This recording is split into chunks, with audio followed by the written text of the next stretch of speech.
Olá amigos, satisfação, fazemos mais um estudo da Palavra de Deus através da lição, agora encerrando a lição número 13 e encerrando também o trimestre.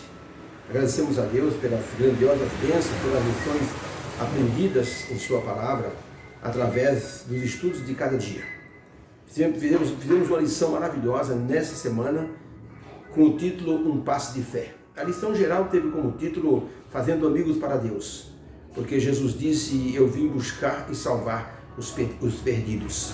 E Jesus Cristo teve uma missão maravilhosa de salvação e nos comissionou para continuarmos o trabalho de salvação que Ele iniciou.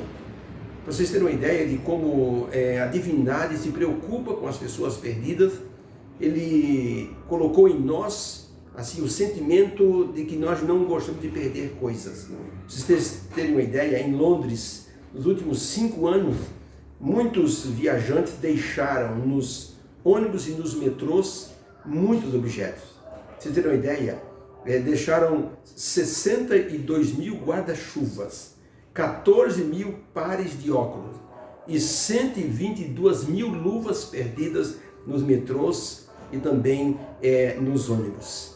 As pessoas que perderam com certeza fizeram longas caminhadas para recuperar aquilo que perderam, os objetos perdidos.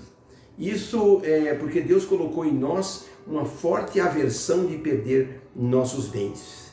De acordo com as palavras de Jesus, a divindade também se preocupa assim com a perda de vidas, com a perda de coisas, com a perda de seres que foram criados segundo a imagem de Deus. Por isso, Jesus Cristo contou 3 parábolas que ilustram como a divindade se preocupa em perder coisas. Jesus contou a parábola, por exemplo, da dracma perdida. Jesus contou a parábola da ovelha perdida. Jesus contou a parábola do filho perdido, que foi o filho pródigo. Nessas 3 histórias, o que as pessoas que perderam coisas fizeram para recuperar foi assim um esforço muito grande. E ilustra o como Deus, como a divindade, se preocupa em recuperar os seus filhos perdidos pelo pecado. A lição dessa semana tratou de mostrar que nós temos que ter um passo de fé, ou temos que dar um passo de fé, porque Jesus Cristo mostrou, através de sua odisseia, ao vir a este mundo, se tornando um ser humano, ele mostrou como ele se preocupava com o ser humano.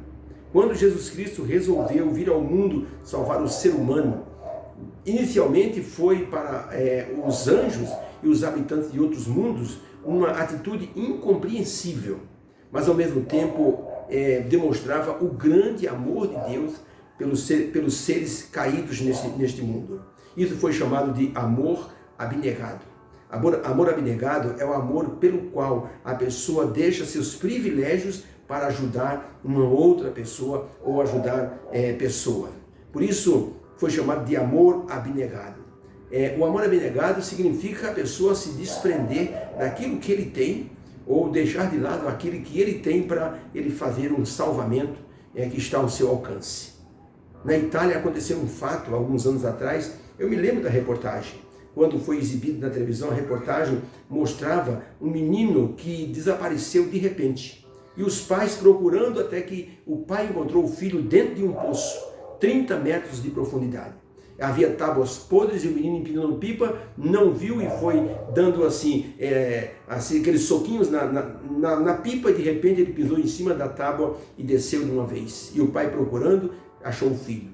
O movimento dos bombeiros foi uma coisa incrível.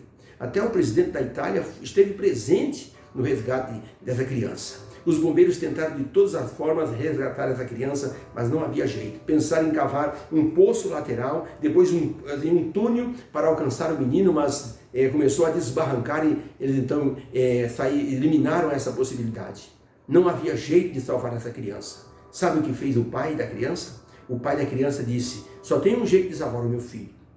E o presidente da Itália disse: qual é o jeito? Ele disse: me amarrem pelos pés e me desçam de cabeça para baixo. É o único jeito de salvar o meu filho. E os bombeiros assim relutaram com essa possibilidade. Os médicos presentes disseram: olha, não é bom que o senhor faça isso, porque o ser humano não pode ficar muito tempo de cabeça para baixo devido à circulação sanguínea. O senhor pode ter um aneurisma, o senhor pode ter assim um desmaio, e ao invés de uma vida perderemos duas. O pai disse: mas é o meu filho, eu tenho que salvá-lo. E com insistência amarraram este homem pelos pés e ele desceu de cabeça para baixo. Gente, foi emocionante quando este homem segurou seu filho e foi levado para cima. O presidente da Itália se emocionou, o pai e filho choraram abraçados, a mãe chorou, todo mundo se emocionou com aquele resgate. Sabe por quê? Porque aquele homem tinha um amor abnegado, desceu de cabeça para baixo para salvar o filho.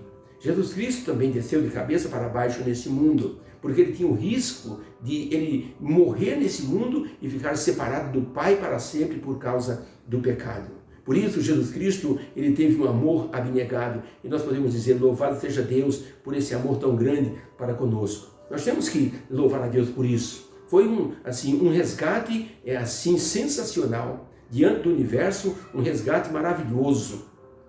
E hoje Jesus nos chama para o compromisso de ajudar na tarefa de salvar almas para o seu reino, como fez com Pedro e André, com Tiago e João, ao dizer-lhes: vinde após mim e eu vos farei pescadores de homens.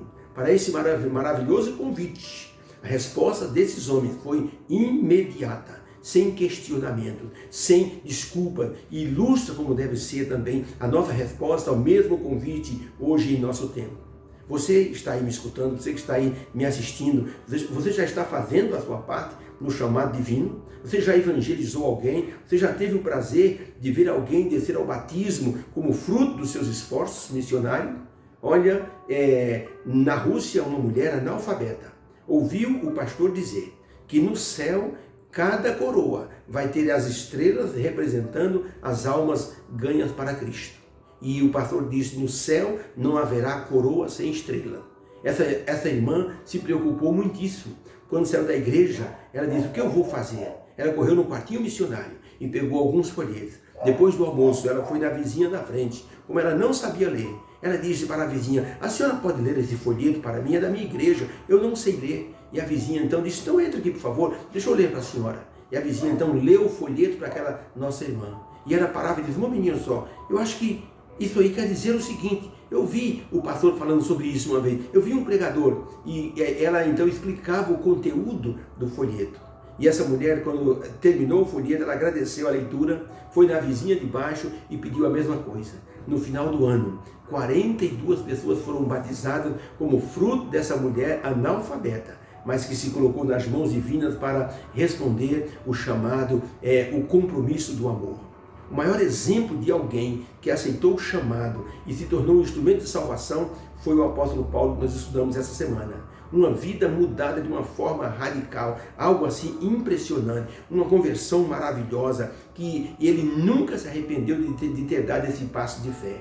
Diante dos governadores, dos reis, o apóstolo Paulo dizia: o Senhor me achou por digno me chamar para o ministério, e eu sou o menor dos menores. Olha a humildade deste homem, que era arrogante, um homem que era um fariseu cheio de si, agora era um homem transformado, um dos maiores pilares do evangelismo da igreja primitiva. Depois do Senhor Jesus, ninguém sofreu tanto pelo evangelho como o apóstolo Paulo. Jesus ensinou a Pedro, nas margens do mar da Galileia, que era necessário dar um passo de fé para fazer o trabalho de evangelismo. Era preciso dar o passo do amor, e isso exigiria do discípulo uma entrega total em favor dos perdidos. Por isso Jesus perguntou para Pedro: Pedro, tu me ama? A pergunta de Jesus, ela chega ao nosso tempo hoje: você me ama? Então, quando Pedro respondeu: o Senhor sabe que eu te amo. Então Jesus disse: apacenta os meus cordeiros, cuida dos meus cordeiros, Pedro, ajuda as minhas ovelhas. Por isso, para explicar essa atitude mais tarde, o discípulo João escreveu o seguinte: nisto conhecemos o amor de Cristo, que ele deu a sua vida por nós, e nós devemos dar a vida pelos irmãos. Sabe o que é isso? Isso é o compromisso do amor. Quando a pessoa ela se desprende daquilo que ela tem para salvar outras pessoas. Durante um vendaval, numa das praias da Escócia, os pescadores perceberam uma embarcação que estava sendo jogada pela tempestade contra os rochedos. E eles viram quando o barco bateu de forma violenta e o barco praticamente partiu no meio. E os pescadores disseram, temos que salvar aquelas pessoas. E então eles juntaram ali 4 barcos e foram em direção àquela embarcação sinistrada. Eles conseguiram salvar os marinheiros e colocaram nos barcos. Mas na hora deles irem embora, alguém disse, está faltando um marinheiro, ele está preso no mastro do navio. E eles disseram, mas não tem jeito de voltar, o navio já está quase naufragando, nós temos que ir embora, senão seremos jogados contra as rochas e todos pereceremos. E então eles se dirigiram para a praia. Chegando na praia, as pessoas disseram, salvaram todos? Perdão. E alguém disse, ficou um rapaz lá no mastro do navio, o único que não conseguimos salvar. Um moço forte, robusto. Ele disse, eu vou salvar esse moço. A mãe dele estava presente. Disse, meu filho, por favor, não faça isso. Seu pai morreu no mar. Seu irmão Guilherme desapareceu faz 8 anos. Talvez tenha morrido no mar também. Não faça isso, meu filho. E aquele moço disse, mamãe, eu não posso deixar aquele rapaz morrer lá. Eu não vou conseguir dormir à noite, sabendo que um rapaz está morrendo e eu não pude fazer nada. Minha mãe, Deus vai cuidar da senhora. Eu tenho certeza que Deus vai cuidar, mas eu tenho que salvar aquele moço. Aquele rapaz então, ele disse, alguém vai comigo? Um amigo dele disse, eu vou com você. E os dois então entraram no barco e se dirigiram para aquele barco que estava já afundando lentamente. Demorou um tempo enorme, quase 1 hora. Eles foram e quando eles conseguiram voltar, alguém de longe gritou, conseguiram salvar o rapaz do mastro do navio? E aquele moço forte disse, conseguimos salvar sim. E diga para minha mãe que o rapaz que estava no mastro era o meu irmão Guilherme, que desapareceu há 8 anos. Nós salvamos o Guilherme. Quando chegaram na praia, todo mundo aplaudiu a bravura daqueles 2 rapazes. Valeu a pena o esforço de ter ido salvar aquele moço, porque com isso ele salvou o próprio irmão. Sabe, e o apóstolo Paulo disse, nisto nós mostramos que nós temos amor, porque Jesus morreu por nós, sendo nós ainda pecadores, e nós devemos dar a vida pelos nossos irmãos. Queridos, a igreja hoje não pode parar no tempo. A igreja precisa inventar e reinventar formas práticas de falar do Evangelho ao maior número de pessoas possível. Os membros da igreja devem seguir o conselho de Paulo a Timóteo, quando disse, Timóteo, eu estou insistindo com você, que você pregue a palavra a tempo e fora de tempo. E isso é uma necessidade hoje. Na igreja que eu frequentei, havia um irmão simples, sabe o que ele fazia?